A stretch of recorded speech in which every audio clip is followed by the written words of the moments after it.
여러분도 한 주간 잘 지내셨죠? 네. 오늘 제가 여러분과 나누려고 하는 말씀은 119편 읽은 73절부터 88절인데 119편의 딱 반절을 오늘 마치게 되겠습니다. 연기 속 가죽부대 같은 나를 살리시는 하나님, 이러한 제목으로 은혜를 나누겠습니다. 지난 세기에 20세기죠. 20세기에 일어난 두 차례의 큰 전쟁이 있었습니다. 세계 1, 2차 대전이 있었습니다. 1차, 2차 이 세계 대전이 있기 전까지 인류는요, 인간의 이성 그리고 과학이 진보를 가져올 거라고 하는 믿음으로 가득 차 있었어요. 근데 두 차례에 걸친 세계 전쟁은 그 믿음을 완전히 무너뜨렸어요. 전쟁 때문에 수많은 사람이 죽었고 파괴를 경험했습니다. 그리고 사람들은 그 가운데서 인간 존재에 대한 생각을 많이 했어요. 인간 존재의 허무함, 불안을 목도하게 된 겁니다. 그래서 전쟁이 끝난 다음 사람들이 질문하게 됐어요. 삶이란 무엇이냐? 인간 존재가 뭐냐? 19세기에 시작된 그 실존주의가 있습니다. 철학의 한 사조인데요. 이 실존주의가 20세기에 있었던 두 차례의 세계 대전 이후에 더 확산되게 됐습니다.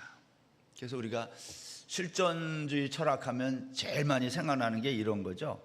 우리 인생이 뭐냐? 대본 없이 무대 위에 던져진 배우. 그 인생을 그렇게 이제 많이 얘기해요. 누가 말했는지 정확하게 알 수 없는데 그런 거죠. 대본도 안 주고 어느 날 연극 무대 위에 던져진, 자기가 자원한 것도 아니고 던져진 그 연극 배우, 그 사람은 그 무대 위에 올라서 무엇을 할 수 있을까? 그래서 불안하다는 거예요. 인생이란 두렵고, 뿐만 아니라 일단 연극 무대에 섰으니 자기가 책임져야 되는 거 아니겠어요? 그 시간을. 저도 지금 이 시간을, 매주마다 이 시간을 책임지잖아요. 저는 대본이라도 있지, 이거대로 지금 하는 거죠. 물론 제가 준비한 거지만. 근데 인생은 뭐냐? 대본 없이 연극 무대에 어느 날 갑자기 던져졌는데 뭐를 해야 될까요? 두렵고 불안하다는 겁니다.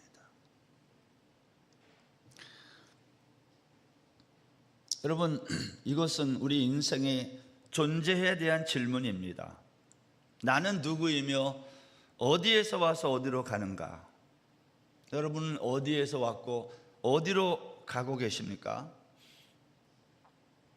우리 인생은 이름 모를 우주의 어느 별에서 온 것입니까? 요즘에 뭐 UFO를 또 뭐 사람들이 관심도 갖고, 아마 우주의 어느 별에도 인간과 같은 생명체가 있을 거다, 이렇게 제가 생각할 때는 말도 안 되는 이러한 호기심에 의해서 많은 사람들이 거기에 관심을 가져요. 아니면 아메바가 진화해서 이렇게 된 겁니까?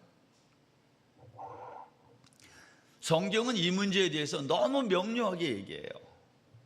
오늘 시인이 그 명료한 답을 이렇게 했습니다. 73절. 주의 손이 나를 만들고 세우셨사오니 내가 깨달아 주의 계명들을 배우게 하소서. 시인은 우리의 존재 근원을 주의 손에서 찾아요. 주의 손이 나를 만들고 세웠다. 여러분, 우리 인생은 우리를 만드신 하나님으로부터 와서 다시 하나님께로 돌아간다는 것을 여러분 믿으십니까? 이렇게 살고 이렇게 끝나는 게 아니라 이 말이죠. 그러면 우리의 존재 근원이 주의 손으로 만들어졌다면 우리가 해야 할 일은 무엇일까? 나를 지으신 그분의 말을 잘 듣고 배우는 거예요. 근데 사람들은 나를 만들고 세우신 이 창조주 하나님, 그분의 말씀을 잘 듣지도 않고 배우지도 않습니다. 왜냐하면 배움이라는 것은 여러분, 나를 가르치는 사람의 권위를 인정할 때에 배움이 시작돼요. 내가 전혀 저 사람의 권위를 인정하지 않아, 그러면 그 배움이 일어나지 않아요. 듣질 않아요.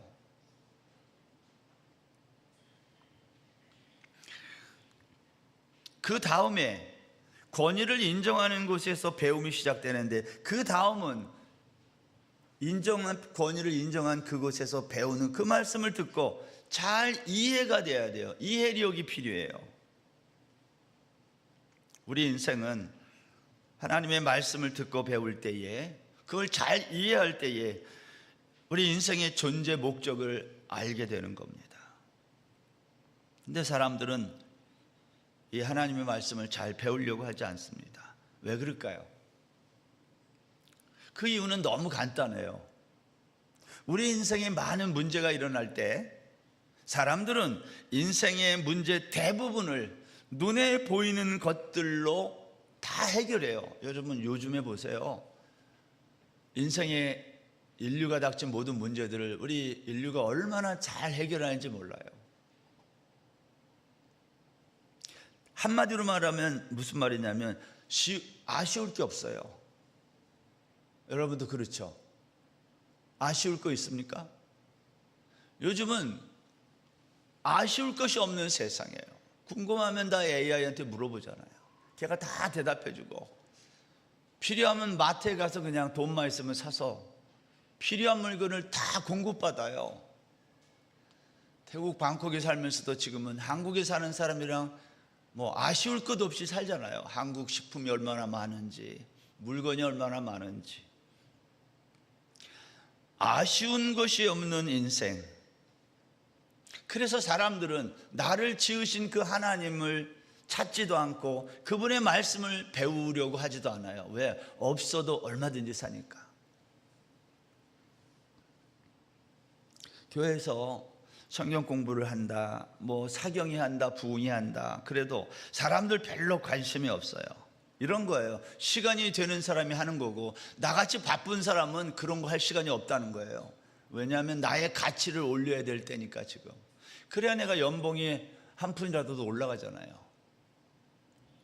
시간을 내서 하지 않습니다. 왜냐? 아쉬운 게 없어요. 다른 말로 하면 절박하지 않아요.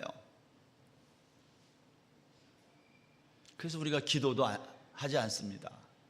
제가 지난 한 주간 동안 선교사님들하고 쭉 지냈잖아요. 선교사들하고 우리 성도들하고 다른 점이 하나를 그냥 간단하게 말하면, 선교사님들은 기도할 때에 절박해요. 우리보다는. 근데 우리는 선교사님들보다는 덜 절박해. 그래서 기도하는 게 달라요.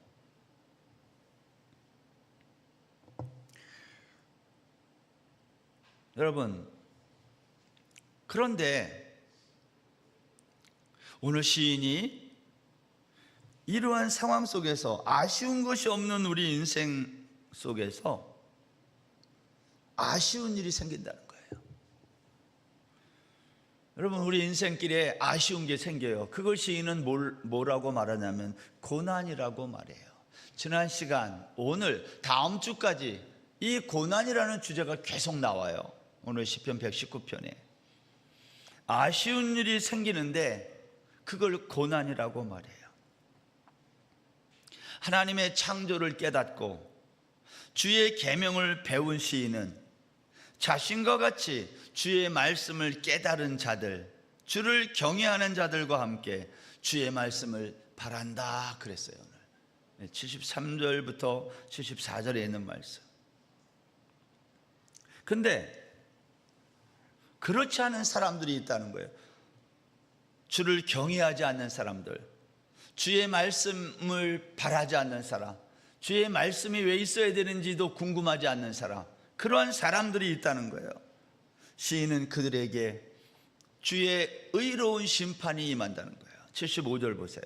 여호와여, 내가 알거니와 주의 심판은 의로우시고 주께서 나를 괴롭게 하심은 성실하심 때문이니이다. 하나님은 의로우셔서 심판하시고 성실하셔서 우리를 괴롭게 한다는 거예요. 여러분, 우리가 물건을 사서 쓰다가 고장나면 어떻게 해요? 제가 말하는 물건은 비싼 물건이에요. 그냥 시장에서 막 사는 물건이 아니라 한 번 사면 오래 써야 되고 비싼 물건들. 비싼 물건은요, 사다가 고장나면 그 물건을 만든 제조사에게 가지고 가요. 서비스 센터에. 여러분, 비싼 물건일수록 고쳐서 써요. 우리 인간은 하나님이 손으로 지으셨다 시인이 말했는데, 우리 인간에게 문제가 생겨요. 그것을 고난이라 그래요. 고난이라고 하는 문제가 생기면 우리는 누구를 찾아야 되냐면 나를 지으신 하나님을 찾는 겁니다. 그리고 고난이라고 하는 인생의 문제를 해결하는 거예요. 이걸 뭐라고 시인이 말했냐면 하나님의 의로우신 심판. 그러니까 인생의 문제는 고난이 있어야 해결된다는 뜻이에요. 고난이 있을 때 우리가 인생의 진정한 문제를 직면하고 그걸 해결하게 된다는 거예요. 어디 가서? 하나님 앞에 가서. 시인은 하나님이 보낸 고난 속에 절규해요. 오늘 83절 보세요. 내가 연기 속에 가죽부대같이 되었으나 주의 율례들을 잊지 아니하나이다. 이 83절에서 중요한 것은 뒤에 부분입니다. 근데 제가 앞에 부분부터 설명하겠습니다. 내가 연기 속에 가죽부대같이 됐다. 이 말은 이거는 이제 고대 팔레스타인 사람들이 유목 생활을 했어요. 유목민. 그들은 천막 생활을 했어요. 천막 생활을 하는 유목민들에게 필수품이 있는데 그것은 동물 가죽으로 만든 가죽부대입니다. 염소나 이러한 양이나 이러한 동물의 가죽으로 만든 부대, 용기죠. 액체를 담을 수 있는. 여러분, 이 가죽부대에는 물도 담고 포도주도 담아 사용했는데 다 사용하면 이걸 사람들이 천막 안에다가 천정이나 이런 데다가 걸어두는 거예요. 그러면 천정에 걸어둔 이 가죽부대는요, 그 집안 안으로 천막 안에 올라오는 연기가 있어요. 이게 화덕에서 올라와요. 이제 음식을 만들려면 불을 떼잖아요. 그 화덕에서 나오는 연기가 올라가 가지고 이 가죽부대를 통과하는 거예요. 거기에 다 닿는 거예요. 그러면 처음에는 이 부드러웠던 가죽부대가 나중에는 쭈글쭈글해지고, 그리고 조금 더 오래되면 딱딱해지고, 나중에는 못 써요. 사용 불가예요. 시인은 자신의 모습을 그렇게 비유하고 있어요. 나는 못 쓰게 된 가죽부대와 같다. 연기 속에 가죽부대같이 됐다 내가. 근데 그 다음 절이 뭐예요? 여기서 중요한 것은 자기를 그렇게 비유하고 났어요. 그렇지만 나는 못 쓰게 된 가죽부대처럼 됐지만, 그러나 나는 그러한 상황 속에서도 주의 율례를 잊지 않는다는 거예요. 여기 주의 율례란 매일의 말씀이에요. 날마다 하나님이 만나처럼 주시는 그 말씀, 내가 그 말씀을 잊지 않는다는 거예요. 여러분, 아쉬운 게 없는 사람은 아침에 일어나서 말씀을 읽고 이런 거 잘 안 해요. 이거 귀찮아요. 아쉬운 게 있는 사람, 내가 오늘 어떻게 살까? 오늘 하루가 절박한 사람은 일어나자마자 나를 지으신 하나님을 찾게 되는 거예요. 그걸 매일의 양식이라 그래요.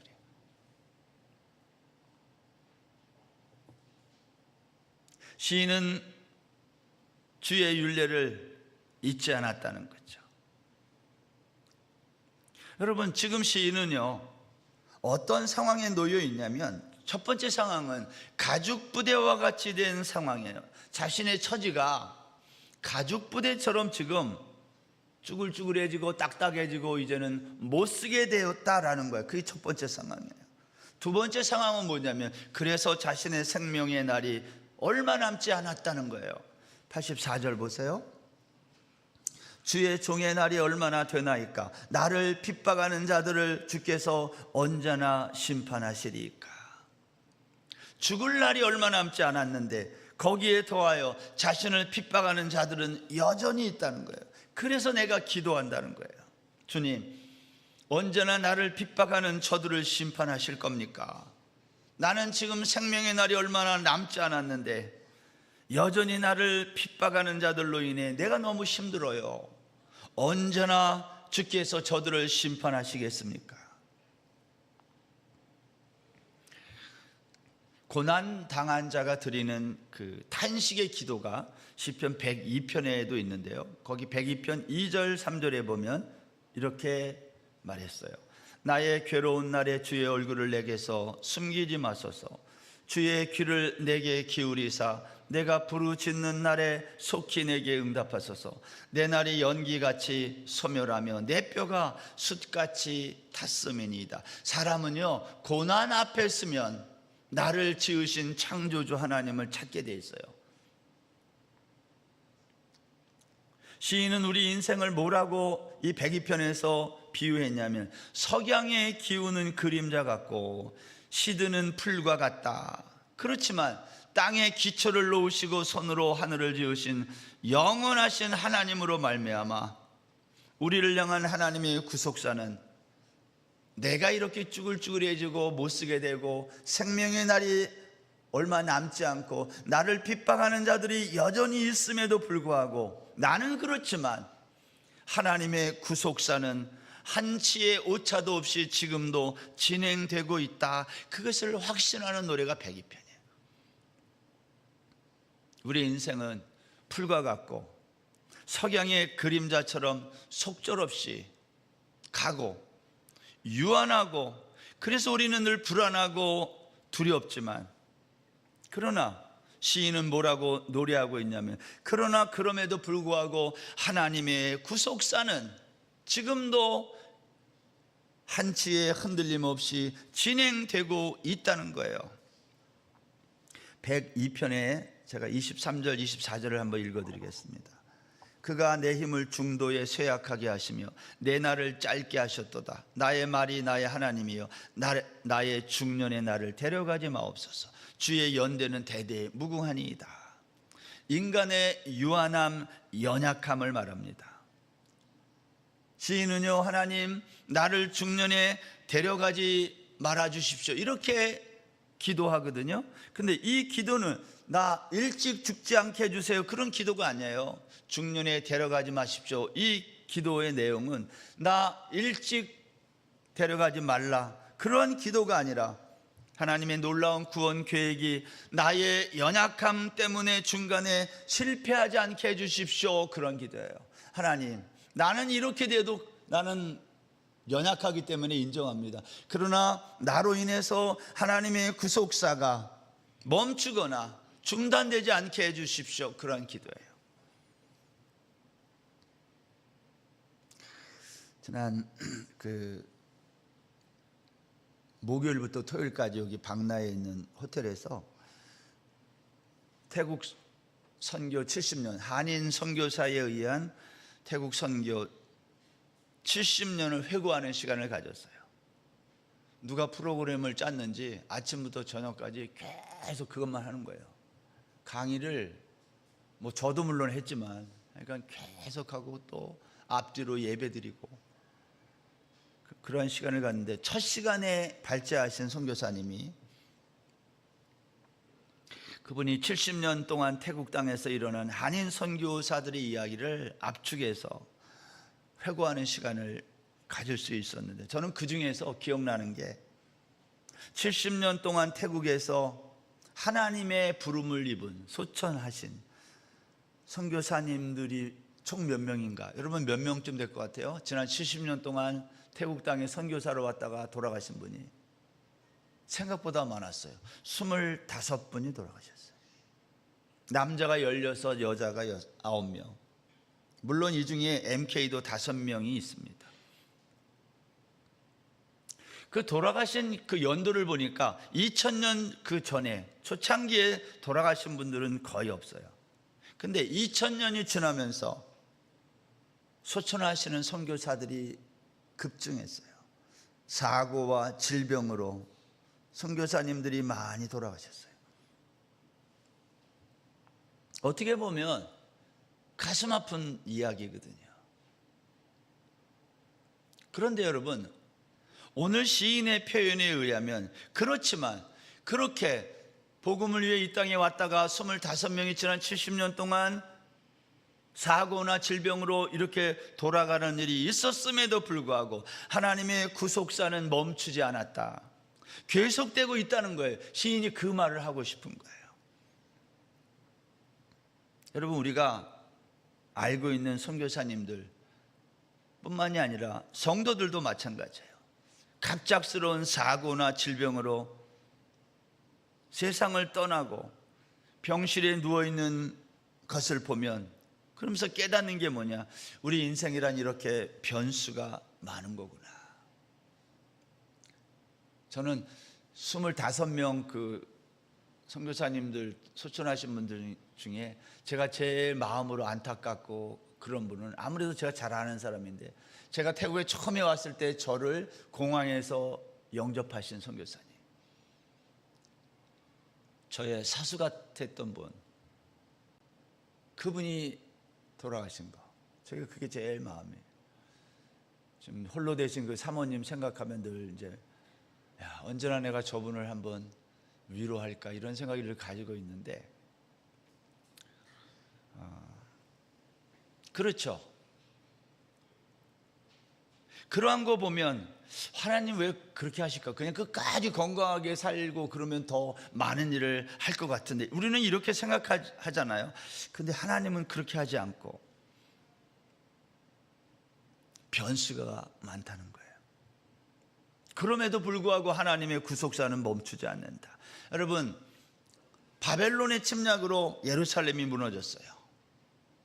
주전 586년에 예루살렘이 무너질 때 하나님의 성전이 파괴됐어요. 그거를 바라보던 유대인들의 마음이 어땠을까요? 그들의 눈에는 이제 하나님의 구속사가 끝났구나, 그렇게 생각했을지 몰라요. 그러나 믿음의 눈으로 보면 그렇지 않다는 거예요. 오늘 시인이 그렇게 노래하고 있는 겁니다.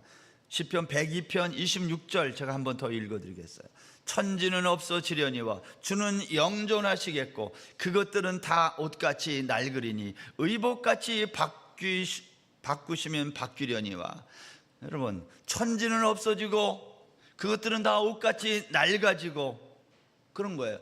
여러분, 우리가 눈에 보이는 모든 것은 다 낡아지고 없어질 것들이라는 거예요. 그러나 주님은 영존하시다. 27절, 주는 한결 같으시고 주의 연대는 무궁하리이다. 주의 종들의 자손은 항상 안전히 거주하고 그의 우선은 주 앞에 굳게 서리이다 하였도다. 저는 이 구절을 보면서 드는 생각이 뭐냐면, 우리는 소모품이다 이 말이에요. 인생은 하나님 앞에 쓰임을 받다가 그 쓰임이 끝나면 그냥 끝나는 거예요. 그것을 안타까워하지 말라는 거예요. 왜냐? 하나님의 역사는 지금도 계속된다는 거예요. 여러분, 그렇지 않아요? 모세도 가나안 땅에 들어가서 계속 일을 하면 얼마나 멋있을 것 같잖아요. 근데 하나님이 못 들어가게 하고 그냥 데리고 가세요. 왜 그럴까요? 여기 28절에 그렇게 되어 있어요. 다시 보여주세요. 주의 종들의 자손은 항상 안전히 거주하고 그의 후손은 주 앞에 굳게 서리이다. 앞선 세대는 그렇게 떠나지만 후손들은 여전히 남아서 하나님의 이 구속의 역사 앞에 서 있다 이 말이에요. 저와 여러분이 지금 그 사람 아니에요?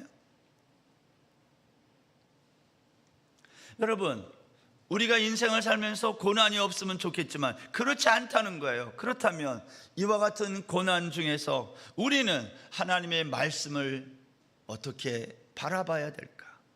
사실 고난 중에 주의 말씀을 바라보는 것은 쉬운 일이 아니에요. 어떻게 보면 정신 나간 말이에요. 여러분, 고난이 오잖아요, 일반적으로. 그러면 우리는 눈에 보이는 고난이라는 상황 때문에 그 상황을 해결하기 위해서 또 다른 눈에 보이는 것을 찾아요, 해결책을. 그래서 하나님의 말씀을 보지 못해요. 다시 말씀드릴게요. 고난이라고 하는 상황이 오면 우리는 눈에 보이는 이 고난이라는 상황만 보이기 때문에 보이는 상황을 해결하기 위해서 또 다른 보이는 어떠한 해결책을 가져온다 이 말이에요. 그것 때문에 하나님의 말씀이 안 보여요. 시인은 고난 중에 그래서 깨달은 게 있다는 거예요. 뭘 깨달았냐면, 고난 때문에 수치를 당하는 사람이 있고 고난 중에도 수치를 당하지 않는 사람이 있다는 거예요. 여러분, 수치를 당하는 사람은 어떤 사람인가? 하나님의 말씀을 바라보지 못하는, 하나님의 말씀을 빼앗기는 사람. 수치를 당하지 않는 사람은 누군가? 하나님의 말씀을 고난 중에도 바라보는 사람. 그러려면 어떻게 해야 돼요? 눈에 보이는 해결책이 사라져야 돼요.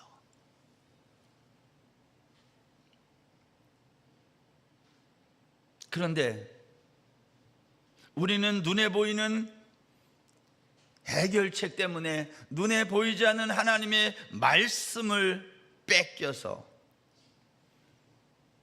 수치를 당한다는 거예요. 오늘 본문 78절과 80절 한번 보겠습니다.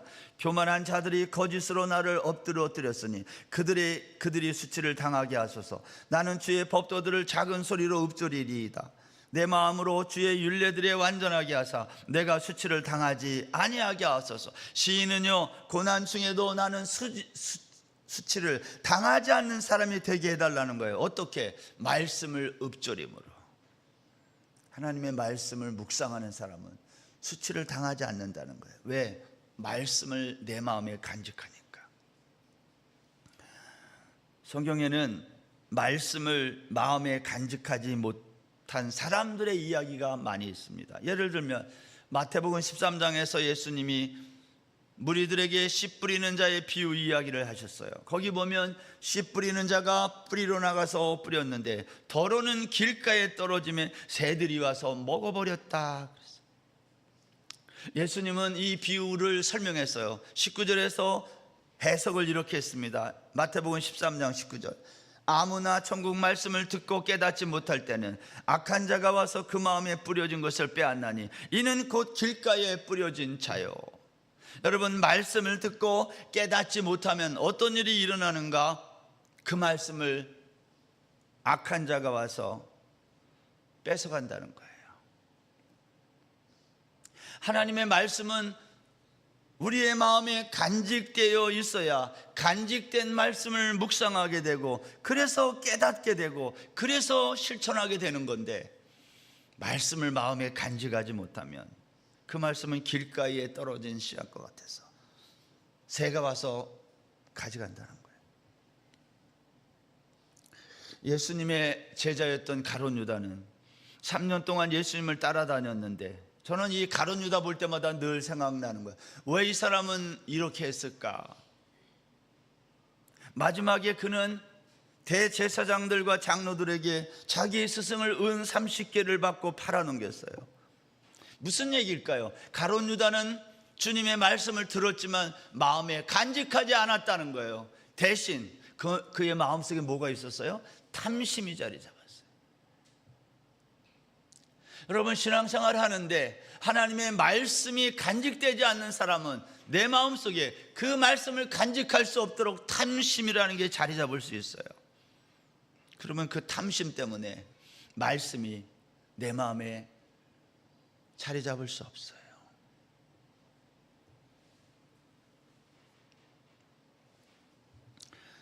누가복음 18장에 보면 한 부자 관리가 예수님에게 와서 내가 무엇을 하여 영생을 얻으리까 묻자 예수님이 이렇게 대답했어요. 내가 계명을 안 하니 하시면서 10계명 가운데 5계명부터 10계명을 열거했어요.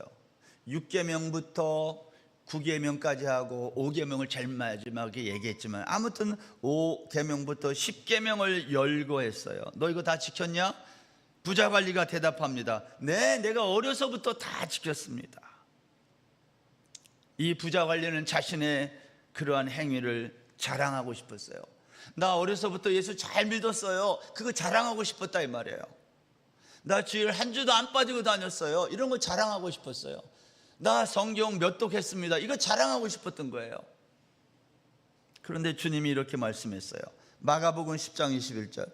내게 아직도 한 가지 부족한 것이 있으니 가서 내게 있는 것을 다 팔아 가난한 자들에게 주라. 그리하면 하늘에서 보화가 내게 있으리라. 그리고 와서 나를 따르라 하시니.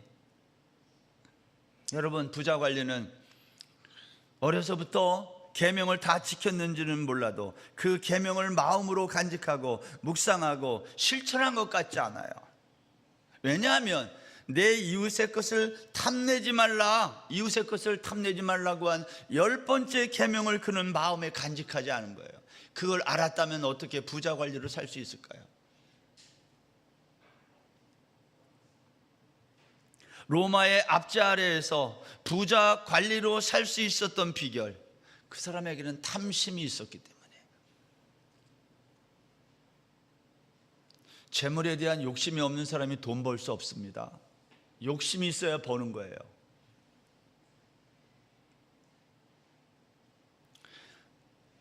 마가복음 10장 22절에 보면 마가는 그 사람에 대해서 이 말씀을 듣고 나서, 예수님의 말을 듣고 나서 그의 행동을 이렇게 기록했어요. 그 사람은 재물이 많은 거로 이 말씀으로 인하여 슬픈 기색을 띠고 근심하며 가니라. 이것은요, 하나님의 말씀을 우리의 마음에 간직하는 것이 얼마나 어려운지를 보여주는 거예요. 여러분, 이 말씀에서 예외될 수 있는 사람이 있을까요? 나는 그렇지 않습니다. 나는 탐심이 없습니다. 여기 그럴 수 있는 사람이 아무도 없어요. 우리는 다 탐심으로 가득한 자예요. 그 결과가 뭐냐면 하나님의 말씀이 우리 안에서 뿌리를 못 내려요. 열매가 없어요.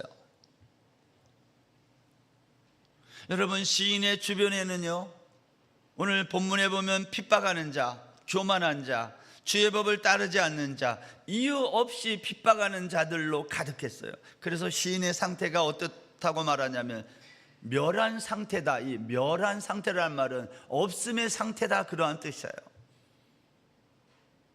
주변에서 핍박하는 자들, 교만한 자, 말씀이 없는 자들로 인해서 시인은 거의 없음의 상태가 된 거예요. 이러한 상황에서 시인은 어떻게 살 수 있었을까요? 87절 보세요. 그들이 나를 세상에서 거의 멸하였으나 나는 주의 법도들을 버리지 아니하였사오니 주의 인자하심을 따라 나를 살아나게 하소서. 그리하시면 주의 입의 교훈들을 내가 지키리이다. 시인은 고난 속에서 거의 없음의 상태에서 살아날 수 있었던 비결이 뭐냐? 주의 법도를 버리지 않았다.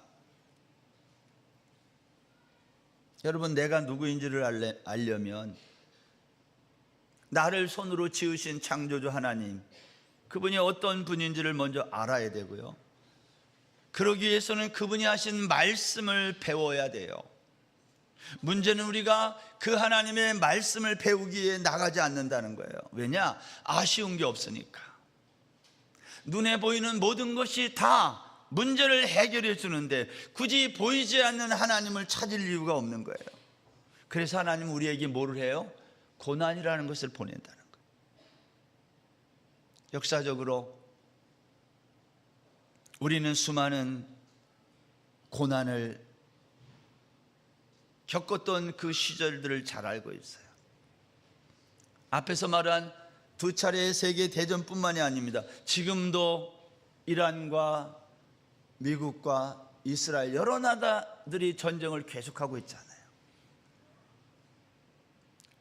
그 중에 여러분, 우리가 겪었던 고난 중에 뭐가 또 있었어요?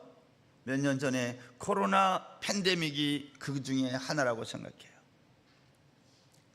왜 하나님은 우리에게 좀 살만하면 이러한 어려운 고난을, 어려운 일들을 우리에게 보내시냐는 거예요. 그냥 잘 놔두면 전 세계가 잘 살 건데, 전쟁도 없고 질병도 없고 재난도 없으면 전 세계의 경제가 얼마나 잘 먹고 잘 사는 세상이 되겠어요. 지금 월드컵 하는데 얼마나 신나고 좋은지 몰라요. 저는. 여러분들은 안 좋아요? 하나도? 체코를 이겼다는데. 그래서 우리가 그러한 축제 분위기 속에서 이 지구 전체가 참 행복하게 잘 살 것 같은데 하나님이 역사 속에서 그렇게 한 적이 없어요. 왜 그러실까요? 우리가 행복하게 사는 게 하나님은 싫은 거예요? 그게 아닌 거예요. 하나님 우리 인생에게 고난을 보내시는 것은 유목민들이 천막 안에 매달린 가죽 부대처럼 반복되는 고난의 연기에 우리를 끌려 못쓰게 하시는 것은 그러한 고난 때문에 우리가 주의 말씀 앞으로 나가기 때문에 그래요. 시인이 오늘 그렇게 기도해요. 이 고난이 언제까지 계속돼야 합니까? 하면서 이렇게 기도를 드립니다. 하나님께 이렇게 물었어요. 76절과 88절. 구하오니 주의 종에게 하신 말씀대로 주의 인자하심이 나의 위안이 되게 하시며 주의 인자하심을 따라 나를 살아나게 하소서. 그리하시면 주의 입의 교훈들을 내가 지키리이다. 여기 보면 인자라는 말이 나와요. 시인이 드린 기도의 내용 중에 주의 인자가 뭐예요? 하나님의 한결같은 사랑, 일방적인 사랑, 포기하지 않는 사랑, 헤세드의 사랑을 말해요. 하나님이 우리와 약속하신 하나님의 이 헤세드의 사랑을 이 시인은 평생 붙들고 있는 거예요. 여러분, 창세기 1장에서 하나님이 세상을 만드시고 보시기에 좋았다 그랬어요. 그러나 아담의 범죄로 다시 모든 것이 죽음에 이르게 됐어요. 그런데 하나님은 범죄로 죽음에 이른 우리 아담의 군상된 우리들을 하나님은 다시 살리시기 위해 하나님은 이렇게 말씀했어요. 내가 너희들과 창세전에 약속한 것이 있다는 거예요. 에베소서 1장에서. 그게 뭐예요? 하나님의 헤세드의 사랑이에요. 하나님이 창조하셨을 때 좋았다고 하셨던 그것을 하나님은 좋았다는 그 상태를 계속 유지하기 위해서 하나님이 우리와 맺은 약속이 뭐예요? 내가 너희들에게 약속한다. 하나님의 사랑으로 약속한 거예요. 그게 헤세드 아닙니까? 이거는 변하지 않는 하나님의 사랑이에요. 이 하나님의 사랑 헤세드의 이야기를 룻기 1장에 보면 사사시대의 한 에피소드로 기록하고 있어요. 엘리멜렉이라고 하는 사람이 그 가정의 이야기입니다. 그 땅에 흉년이 들어서 엘리멜렉 가정이 먹고 살기 위해 하나님 주신 약속의 땅을 버리고 모압 땅으로 이사 갔다가 거기에서 엘리멜렉이 죽어요. 그의 두 아들도 죽어요. 왜 이렇게 하실까요? 결국 남는 사람은 그의 아내 나오미와 두 며느리밖에 남지 않았어요. 그러던 중에 베들레헴 고향에서 소식이 들려왔어요. 하나님이 다시 이 땅에 양식을 주셨다. 흉년이 이제 안 들고 풍년이 들었다는 말이죠. 이때 시어머니 나오미가 두 며느리에게 말합니다. 나는 이제 고향으로 갈 건데 너희들도 너희 각자의 고향으로 돌아가라. 그리고 이렇게 말씀했어요. 룻기 1장 6절. 나오미가 두 며느리에게 이르되 너희는 각기 너희 어머니의 집으로 돌아가라. 너희가 죽은 자들과 나를 선대한 것과 같이 여호와께서 너희를 선대하시기를 원하며. 여기 선대한다는 말이 헤세드예요. 여러분, 룻기는 어떻게 보면 하나님의 사랑의 책입니다. 룻기는 이렇게 시작해서 마지막 4장 22절에 가면 다윗이 태어났다 이렇게 하고 마쳐요. 이것은 룻기의 목적이 다윗을 낳게 하는 데 있다는 것을 말하는 거예요. 여러분, 다윗이 왜 이 세상에 태어나야 됐을까요? 우리가 성경을 건너뛰어서 마태복음 1장 1절에 보면 아브라함과 다윗의 자손 예수 그리스도의 계보라 하고 나와요. 다윗이 이 세상에 하나님의 헤세드의 사랑으로 태어난 이유는 예수 그리스도가 이 세상에 오기 위한 징검다리 역할을 한 거예요.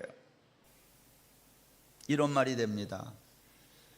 하나님의 이 헤세드 사랑으로 다윗이 태어나고 그 하나님의 헤세드 사랑으로 다윗의 후손으로 예수 그리스도가 오셨다는 거예요. 왜? 우리를 구원하시기 위해서, 우리를 사랑하시기 위해서. 하나님은 이 사랑을 깨닫게 하기 위해 역사 속에서 고난을 보내시는 거예요. 시인은 오늘 그것을 깨달은 거예요. 그래서 오늘 본문에서 주의 인자가 나의 위안이 되게 하시며 76절에서 88절에서 주의 인자하심을 따라 나를 살아나게 하소서 이렇게 노래하고 있는 것 아닙니까? 사랑하는 여러분, 우리 모든 인생은요 연기 속의 가죽부대 같이 고난의 연속으로 우리는 끌려서 쭈글쭈글해지고 나중에는 딱딱해져서 우리는 못 쓰는 인생이 되는 거예요. 이건 보이는 세계예요. 그러나 하나님은 그런 우리를 살리셔서 말씀으로 살리셔서 우리를 영원한 하나님의 백성으로 삼으신 것입니다. 오늘 시편 기자가 그것을 우리에게 말하고 있어요. 연기가 반복해서 올라오는 그곳에 놓여있던 가죽부대와 같은 나를 하나님이 하나님의 말씀으로 살리셨다. 그것을 창세전에 약속한 말씀 그대로를 성취하셨다. 그게 성경 전체 이야기예요. 사랑하는 여러분, 이 한 주간도 이 하나님의 사랑, 가죽부대와 같은 나를 살리시는 이 하나님의 말씀을 마음에 잘 간직하고 이 말씀을 바라보고 묵상하고 깨달은 대로 살아가는 저와 여러분 다 되시기를 주의 이름으로 축원합니다.